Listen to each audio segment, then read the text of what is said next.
Le journal Patrick Cohen. À la une ce matin, Renault qui accélère sur la voiture électrique. 1 milliard d'euros d'investissement en France qui va porter à 5000 le nombre d'embauches en CDI et l'usine de Douai comme future plateforme de l'alliance Renault-Nissan-Mitsubishi. France-Italie, Macron et Conte vont tenter de recoller les morceaux autour d'un déjeuner à l'Elysée. Que deviennent les enfants de djihadistes revenus en France? Qui les accompagne et dans quelle famille d'accueil? Ce sera l'enquête de 8h avec Jean-Sébastien Sollaini. Dans ce journal, l'extraordinaire dénouement de l'enquête sur l'enfant martyr de l'autoroute A10. 31 ans après, les deux parents sont en prison ce matin.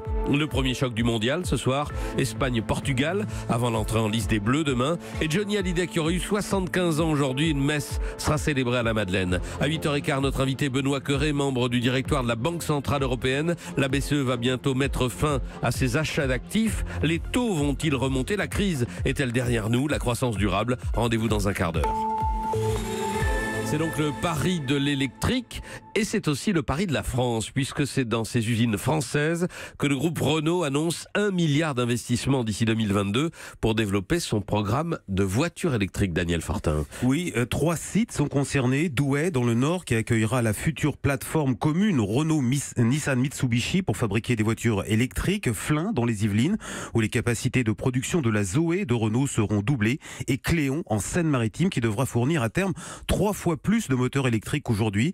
Cette spectaculaire montée en puissance devrait porter à 5000 le nombre de recrutements en CDI prévus par le groupe. Mais attention, ça ne veut pas dire que les effectifs vont augmenter en France puisque par ailleurs, beaucoup de départs sont prévus. Alors écoutez ce qu'en dit un syndicaliste, Bruno Azière, délégué central CFE-CGC de Renault. L'affectation de la future plateforme de l'Alliance sur le site de Douai, ça c'est quelque chose que nous n'attendions pas forcément, donc ça c'est extrêmement positif pour le devenir de ce site.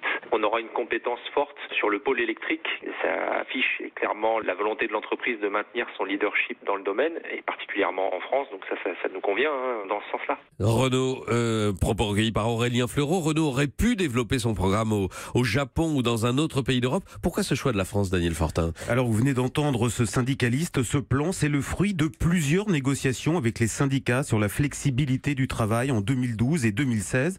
Renault avait proposé un contrat clair, vous renoncez ponctuellement à certains avantages pour faire baisser le coût du travail et en retour nous nous engageons à moderniser nos usines en France et même à y garantir un certain niveau de production.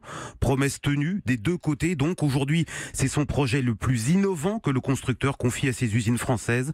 C'est la preuve qu'un bon dialogue social peut permettre de retrouver de l'attractivité. Daniel Fortin des Échos, merci. Assemblée générale de Carrefour ce matin, le jackpot de 13 millions d'euros touché par son ex-PDG Georges Plassat, en plus d'une retraite chapeau de 500 000 euros annuels jusqu'à la fin de ses jours, font grincer une partie des actionnaires et même au MEDEF, on estime que le code de rémunération des grands dirigeants n'est pas respecté.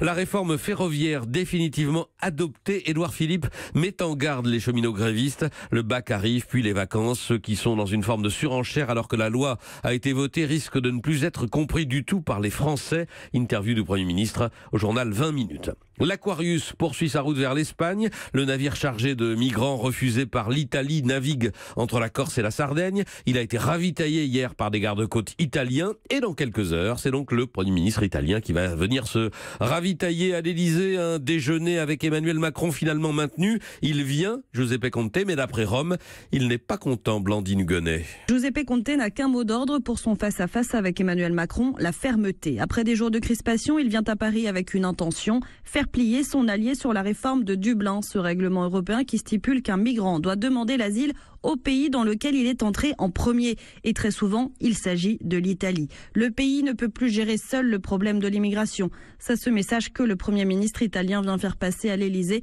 mais aussi à tous les Européens. Car la rencontre de ce vendredi n'est qu'une première étape à 2 semaines du Conseil de l'Europe. Giuseppe Conte veut multiplier les soutiens. Ce déjeuner à l'Elysée, c'est aussi l'occasion de se faire connaître comme leader en Europe et en Italie. Car pour la presse italienne, le vrai chef de l'exécutif, c'est plutôt Matteo Salvini, le nouveau ministre de l'Intérieur anti-immigration qui est plébiscité par les Italiens et omniprésent dans les médias. Juriste, novice en politique, Giuseppe Conte, lui, va donc essayer d'asseoir sa légitimité de Premier ministre italien ce vendredi à Paris.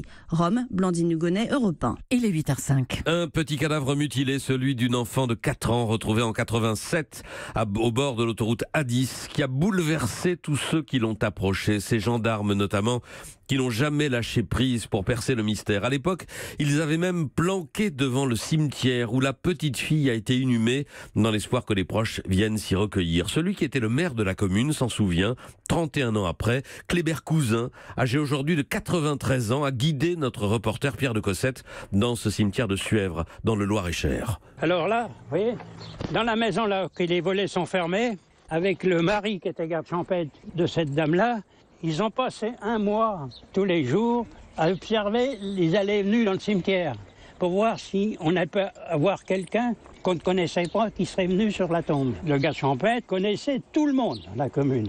Et il pouvait dire aux gendarmes, ces gens-là sont d'ici, ces gens-là ne sont pas d'ici. À chaque fois que je vais au cimetière avec mon épouse, je fais un petit tour là. Ça a touché le cœur de tous les habitants. C'est horrible ce qu'ils ont fait. Martyriser cette petite et la laisser sur le bord de l'autoroute, c'est impensable. Les gens ont besoin d'être punis, et puis sévèrement. Pour moi, c'est un soulagement. Avant de mourir, je saurais qu'on a retrouvé ses parents. L'ancien maire de Suèvre, près de la stèle où il est écrit simplement « La petite inconnue de l'autoroute A10 ». On va donc pouvoir changer l'inscription. L'enfant, vous le savez, a été identifié. Elle a retrouvé son nom et son prénom, Inas. Ses 2 parents ont été mis en examen et placés en détention. Ils se rejettent la responsabilité de la mort de la fillette.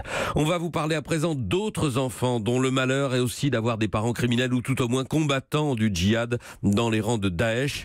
Certains sont revenus déjà. Les enfants français, ils ont au moins un de leurs parents de nationalité française. Comment sont-ils pris en charge? C'est l'enquête de 8h. Bonjour Jean-Sébastien Saldaini. Bonjour. Avant tout, de combien d'enfants mineurs parle-t-on? Ils sont très précisément 77 à être revenus en France. Leur arrivée s'est échelonnée sur les 2 dernières années et tous, à ce jour, sont pris en charge. Pour ceux qui sont encore dans la zone irako-syrienne, là le chiffre est plus flou. Il serait entre 350 et 450 mineurs. C'est une estimation des services de renseignement. Pas de liste précise car beaucoup sont nés sur place et n'ont pas été déclarés. Seule une trentaine est parfaitement identifiée car leurs parents ont été arrêtés et toujours détenus dans la zone. Quand ils reviennent, dans quel état sont ces enfants? Dans un état psychologique très compliqué, mais les atrocités d'une zone de guerre ne sont pas la première cause de leur traumatisme, nous dit Jules Boyadjian, président de l'association Artemis, spécialisée dans la prévention de la radicalisation. On a une séparation entre un enfant qui n'a connu qu'une relation quasi exclusive avec la mère et une mère. La proximité avec un environnement extrêmement violent, on se rendra compte de ses effets dans le temps. En revanche, le diagnostic psy qui est fait dès l'arrivée de l'enfant, forcément, il est totalement embrassé par le traumatisme que subit l'enfant au moment de la séparation avec sa mère. Et on imagine qu'ils ont un suivi très spécifique. Eh bien, pas forcément. Aussi étonnant que ça puisse paraître, il faut les traiter comme les autres. Rien de plus. Noël Nabil est un des formateurs, les traiter comme les autres pour qu'ils se développent comme les autres. Ils ont l'habitude de travailler sur la violence extrême, ils ont l'habitude de travailler sur la délinquance, etc. C'est un phénomène de société. Le phénomène de radicalisation doit être traité comme on traite la maltraitance des enfants. Les familles d'accueil ou les foyers qui reçoivent ces enfants sont un peu déboussolés. Jules Boyadjian admet qu'ils doivent parfois surmonter les peurs et les a priori, car il faut savoir que ces familles ne sont pas spécifiquement portées candidates pour ces profils. Certains vont vous dire c'est un problème religieux, moi la religion je ne veux pas y toucher, ce n'est pas mon histoire, sa pratique religieuse elle me dérange, enfin voilà. D'autres qui vont vous dire il est confronté à un problème psychologique profond, ça c'est le phénomène qu'on retrouve dans toute personne qui fait l'objet d'une radicalisation, et ce point de rupture c'est ça qu'il faut empêcher. Tout en travaillant sur les enfants, c'est primordial d'accompagner aussi les familles qui les accueillent. Ce sont exactement les mêmes que celles qui hébergent les enfants placés pour délinquance ou abandonnés. Il n'y a pas de présélection et à en croire l'un de mes interlocuteurs, vu le nombre de familles candidates, les autorités n'ont pas le luxe de faire un tri. Jean-Sébastien Saldaini pour l'enquête de 8h, merci.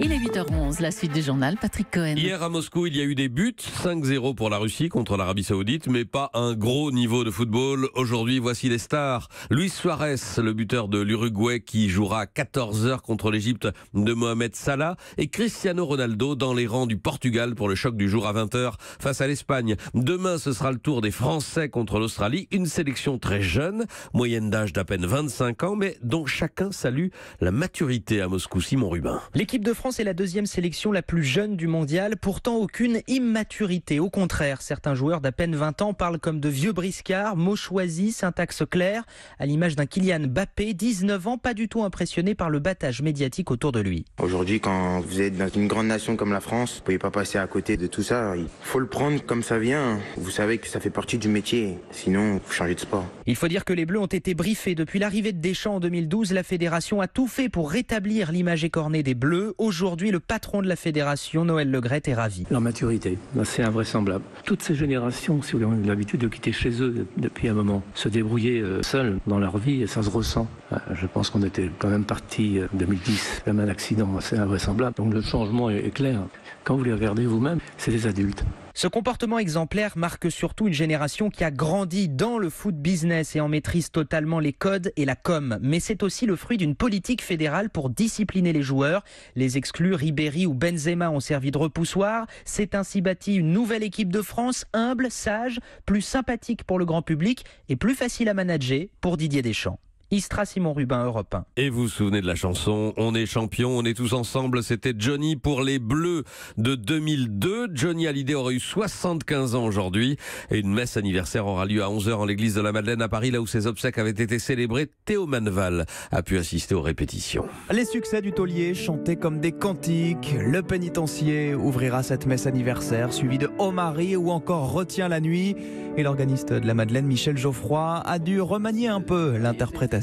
Le refrain, par exemple, du psaume, donc sur le pénitencier. J'ai réharmonisé pour des voix lyriques, liturgiques.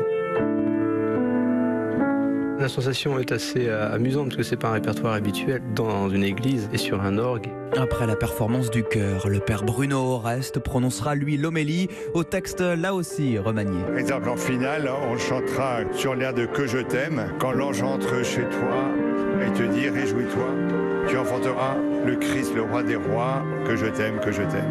Elle a peur de ne pas avoir de place dans l'église. Certains fans ont carrément passé la nuit ici, comme Yvon, venu de Rouen. J'ai couché dehors, devant la grille, pour être sûr d'être là. Tu as une idée. C'est un mec que j'aime et puis j'aimerais toujours. Un amour qui devrait se mesurer tout à l'heure à la foule sur le parvis. On attend 2 fois plus de monde que les 1000 places assises de la Madeleine.